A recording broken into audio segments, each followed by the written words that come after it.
10. Coach Hurley will ask you to make an opening statement, then we'll take questions for all three. Yeah, obviously, deep into the the prep for both of us. Just the basically a day and a half prep for each other here. So I think I said this about Marquette during the season. Playing certain programs, it's feels like a privilege because of what they stand for, how they do it, and how good they are. So to be able to play the national championship versus Purdue, and how good they are and how Matt runs things, it's a real privilege to play them for the championship. Questions for Coach Hurley, Tristan, and Cam. Let's start in the middle of the room with Matt. We're going to use the back left microphone. Dan, good afternoon. Congrats on winning. I'm right here.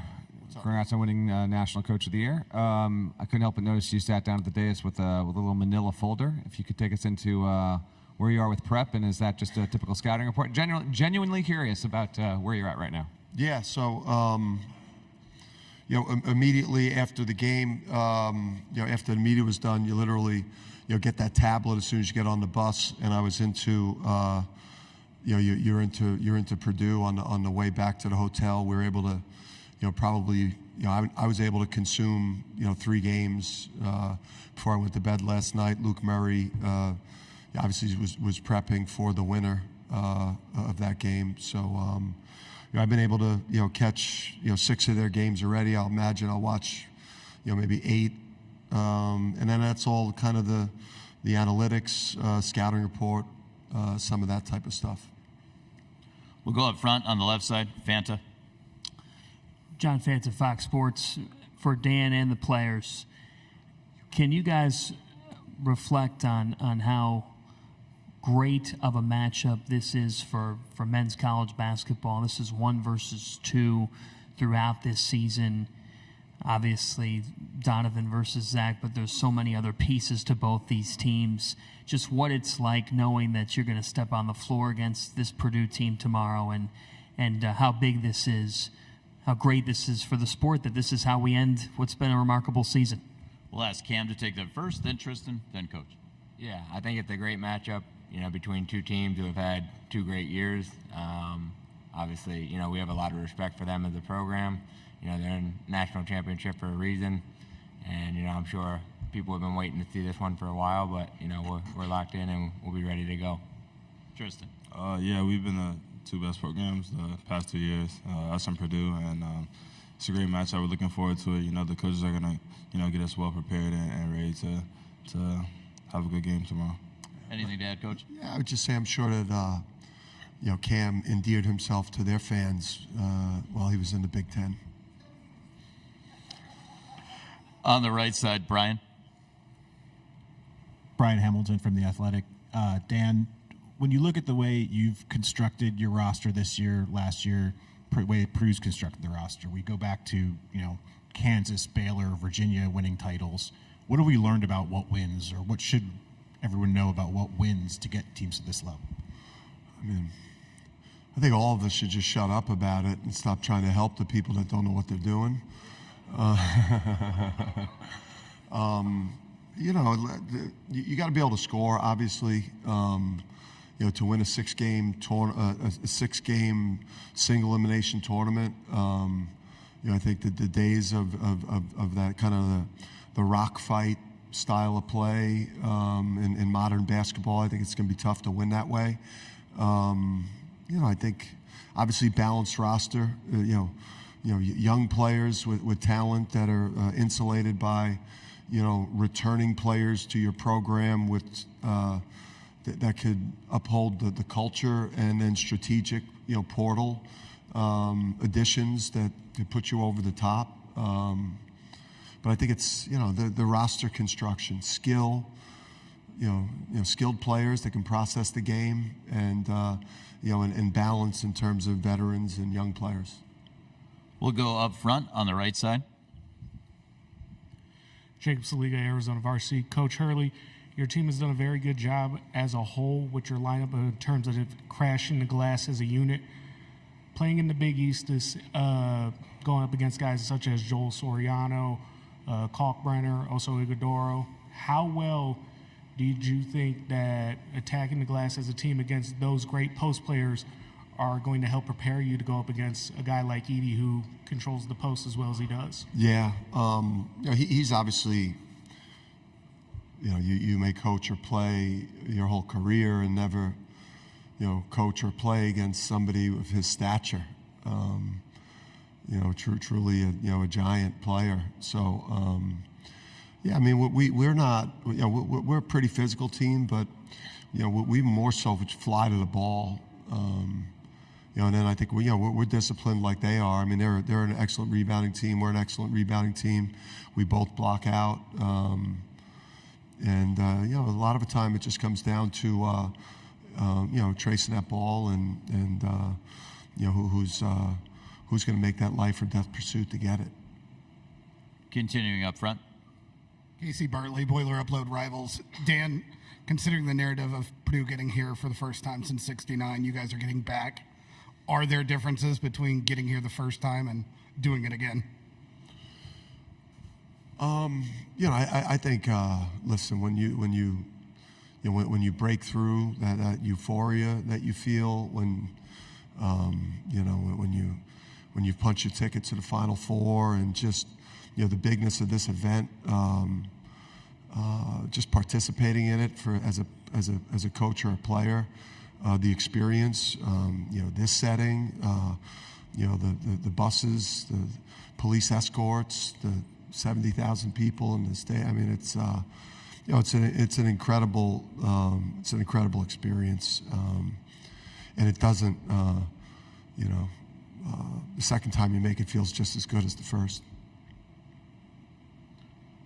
Moving over to the left. Second row, second seat. Kyle Tucker with The Athletic. Dan, I think you talked in the Big East tournament about needing your Jolly Green Giant to sort of get nasty. How good of a job has he done in this tournament of doing that, and how easy is it to get him in that mindset when the two-time National Player of the Year is on the other side? Yeah,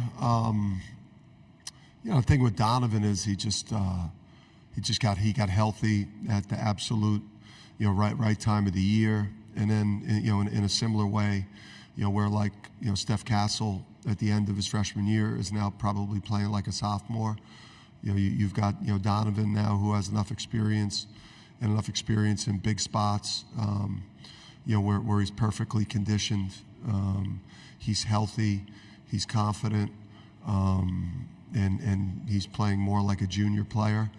And he understands the challenges that he's dealing with with Zach Edey. It's a unique matchup, and he's played against some outstanding centers in Soriano and Kalkbrenner. But this is a different animal, and they use him in a much different way. So it's going to be a heck of a challenge for our front court, for our guards, for our whole team, because it's going to have to take a team effort to try to slow him down a little bit. Second row, Zach. Zach Brazil, New York Post. Dan, can you reflect on just what it's been like to coach your son, and what, you remember when he was finishing high school, kind of the thought process, about, probably could, obviously his decision to want to play for you, even though he probably knew he wasn't really going to play. Yeah, I mean, he was good enough to, would have been a, Division II, Division III player. He could dunk. I could never dunk. I got short arms, and I couldn't jump that high. He humanizes me a little bit. I don't know what he does in the locker room when I'm on like a heater and I'm being it's a complete brutal ass to everybody. I don't know if he goes in the locker room and endears himself to these guys by crushing me and say, yeah, he's the worst, or if he goes in there and says, hey guys, he loves you, he just cares. I don't really know what's going on back there. I don't know if these guys will tell me either before it's over, but as a coach, you miss, you sacrifice a lot, especially at the college level or the NBA level, and oftentimes your wife and your kids, suffer with that time lost. So to be able to get that time back and be together 11 months a year and see each other every day, multiple times a day, the highs, the lows of everything we go through. Made up for a lot of time we lost. Dom, is your question for Coach or for the players? For Coach. Okay, well, we'd like to thank Tristan and Cam for joining us. They're going to be part of the breakout session that starts at 2:05. Let's go. Thanks, guys. Oh, yeah, get your... They'll take their place cards to the breakout sessions as well. This is the front left microphone. Question from Dom for Coach. Okay, Dom Amori, Hartford Current. Dan, you've talked quite a bit about how much pressure there is in that first round game, and you guys kind of went through it and came back, won a championship the next year. Can you imagine what they went through, losing a 116 game and doing what they've done? What does it tell you about them and the character that you're going to be facing tomorrow? I mean, we could relate, and everyone's motivations are different. But it was very relatable for, again, the COVID NCAA tournament. I like to throw that one out. For me, I'll accept responsibility to a degree for that brutal performance. But that New Mexico State loss and then the Iona game. I mean, we felt the heat. I know. I know that what that felt like, and for them it probably was even more so than that. But they're such a classy program. Their culture is as good as anyone. They're as well coached as anyone. You could see they had an attitude about them going into this tournament throughout the season, where I don't think anyone thought that this would be a similar situation for them. But I could certainly relate to the pressure they felt. Center of the room toward the right. Coach Hurley, Kobe Mosley, USBWA. My question's about Donovan Clingan. You talked earlier about this week about Tristan Newton and how he's kind of grown as a leader. How do you think Donovan is going as a leader, especially after you guys winning a championship and all these seniors leaving after last year? You learn so much in coaching, and just when you see how different personalities affect just the team vibe, especially when you're going into these big high leverage moments. I think my experience with Donovan and some of the folks we brought in the last couple of years, the Joey Californias and the Andre Jacksons, and you just realize how important it is to have people that are alive, and they're not zombie-like creatures. They're just like they bring a life to the locker room. They've got passion. They're people that you can lose with and still be able to pick the pieces up, because they're good people. They're charismatic, and they're just great in the locker room, because it's a grind. Left side, AP, right there. Dan, David Brandt from the AP. You talked a little bit about Steph Castle a couple of minutes ago, but it seems like for a five-star McDonald's All-American guy, he's remarkably low maintenance, and just wondered why he's been able to fit in so well with your roster and how he's grown over these last couple months. I think he told on himself. He's got the great parents, and Stacy and Quan. They've kept him humble all the way through. In a sport where we put these kids on a pedestal, way before they should be, and we treat them like they've arrived way before arrival, and they didn't allow that to happen with him. The way he handled the recruiting process, it didn't turn into a fiasco. It didn't go from a list of I've narrowed my list to 20. Now I've narrowed it to 18. Now 12. Now 9. He was decisive. He watched us practice. He saw our culture. He wanted to be coached hard.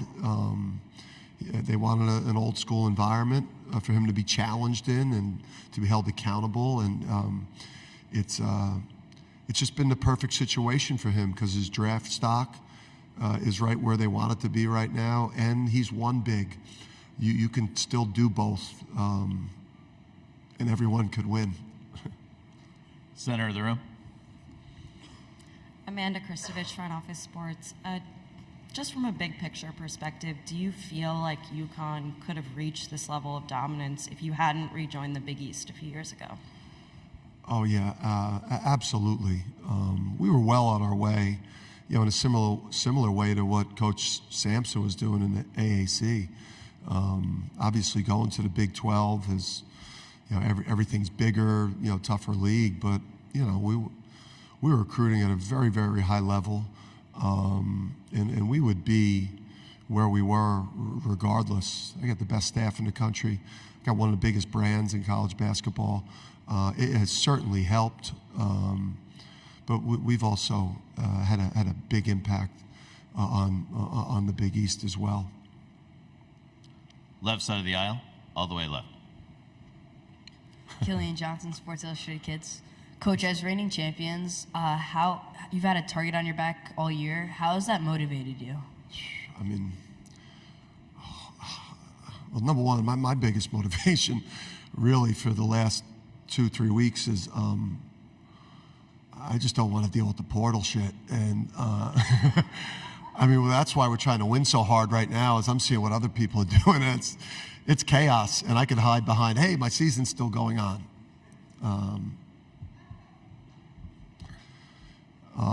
But yeah, I think we've used that. Like for a lot of the year, we've used the external slights, the perceived slights, all those things, the world's against us mentality. I think that gets you through like the regular season, Big East grind, January, February, where the team's tired and you've got to create these different things, where we really use that motivation external. Everyone's trying to get us. They want what we got. We're the champs. Somebody's gonna have to rip this out of our hands. I mean, we use that a lot. But once you get to this time of year, everything is just, you are who your identity is. The way you play, it's very automatic, and it just comes down to, hoping that it's your night. Dana on the left side toward the back. Dana O'Neill with The Athletic. Dan, you and Matt come at it maybe differently, but you're both pretty strong in your convictions about how you want to do things. Both have taken some heat for it sometimes, perhaps. How do you kind of maintain the courage of that conviction as you go through this and the world kind of swirls around you? Yeah, I think we do have a lot of similarities in terms of, the culture and the old school, values that we have in terms of the type of people that we recruit and the type of teams we have. So maybe the personalities are a little bit different on the sideline. I wish I had his composure at times. I just think that, we've been involved in the game our whole lives. We were both players. We both played for incredible coaches throughout our careers. And I think those coaches that we played for have made us stubborn and strong in what we believe. And I think we're both very confident people that are authentic and aren't trying to put on a show. I don't think there's anything fake about either one of us. We are who we are. Third row on the left. Dan, what is having an enormous backcourt like you have and like you had last year? What strategic advantage does that give you, particularly against a smaller backcourt like Purdue has? Yeah, just the size at guard, just to have a 6'5" Tristan Newton, Steph Castle, who's 6'6", to be able to put him on a point guard or on a wing scorer, either one of those guys. It just affects passing windows, I think, for guards, whether it's the ball screen game or post feeding. Obviously, it shrinks the court for the opponent as well, allows you to contest the three-point line at those spots. And even Caravan, who's 6'8", 6'9", but he's got really, he's got great length at his position as well. UConn locker room is now open and breakouts are beginning with players. We'll continue with Coach. Question from Wayne Norman all the way on the right. Hi, Dan. You're a very good three-point shooting team, and Donovan Clingan plays a big role in that. Purdue is the second best three-point shooting team in the country. Is it a similar formula with Edey in the middle to open their three-point shooters? Yeah, you got to pick. You got to pick your poison. I think you got to mix things up. Single coverage Zach Edey is it's a scary proposition, even with Donovan, because he's a game changer, for us at both ends of the court and on the backboard. So I just think that we can't give them one look. They're too good. And in a lot of ways, we mirror each other. They're 2 or 3 in offense in the country, and they're 12th in defense. There's just not a lot of holes in either team. It's NBA level talent up and down each roster, and teams that are just well-rounded without a lot of vulnerabilities. We're going to go to Matt, then Brendan, then Billy, and then my guess is we're going to have to wrap this up. Let's get a microphone for Matt. He's got the blue shirt right there, holding his arm out. He has a microphone. Matt Norlander, CBS Sports. I'm going to ask you to extend that thought because Edey is combining for close to about 44 points and rebounds a game. Are you anticipating the necessity to double team him some, or are you, as a competitor, Dan, and how you're going to prepare for this, are you preparing for Edey to just go Edey again, and then whatever we can do to shut everyone else down, we're just going to win that way? Obviously, other teams have tried that approach. Most have failed when they face Purdue. Yeah. It's a unique challenge. He's a unique player. I don't think that one thing is going to work in the game. I think you've got to try to keep him off balance. Matt, unfortunately for us, really constructed a great roster around such a unique player. Obviously, the blind spot for them last year was subpar 3-point shooting, which allowed you to surround him. Whereas now, if you put 2 on the ball with him, you're now turning loose a team that's shooting 40% from 3. If you single coverage him, even with Donovan, a player of his caliber, he obviously gets fouled a lot, or he's at the free throw line a lot. So now we're putting maybe our most impactful player in position to maybe get in foul trouble, which would cause big problems for us at both ends and on the backboard. I just think that even though it's a short prep, we've played a lot of games this year, and I think there's a number of different things we're going to have to try to do and mix up and see what's effective. Brendan. Dan, Brendan Quinn from The Athletic. When you deal with alums of a certain era, dudes who played in the Yankee Conference and stuff, what's been your experience, seeing them process what this place has become? I'd say UConn's unique because we've got we're UConn's the pro sports franchise of the state,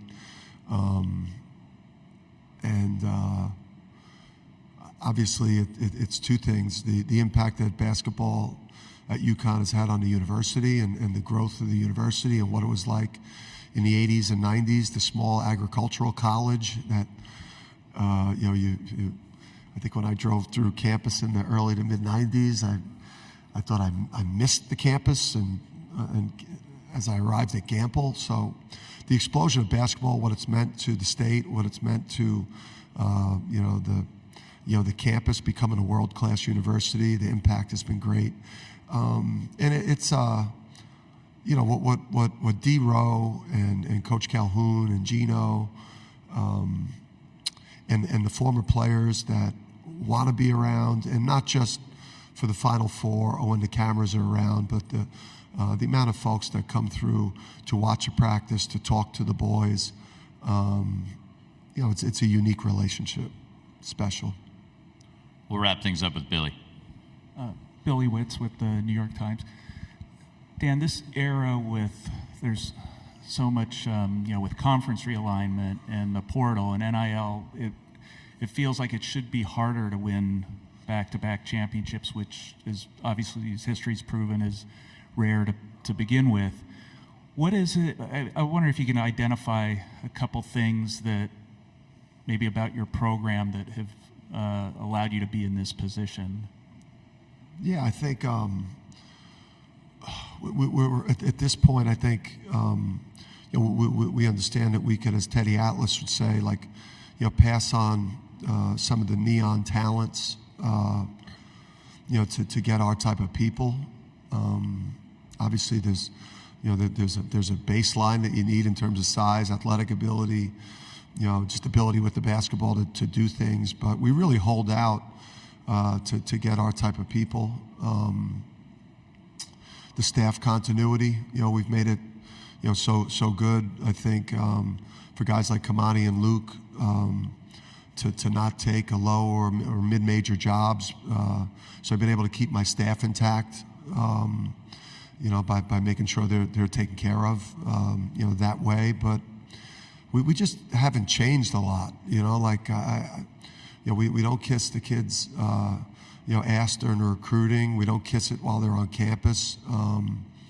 We bring tremendous value to our players because we're old school and we push them to get better and to become better people, and we teach them how to become successful. I think we truly have.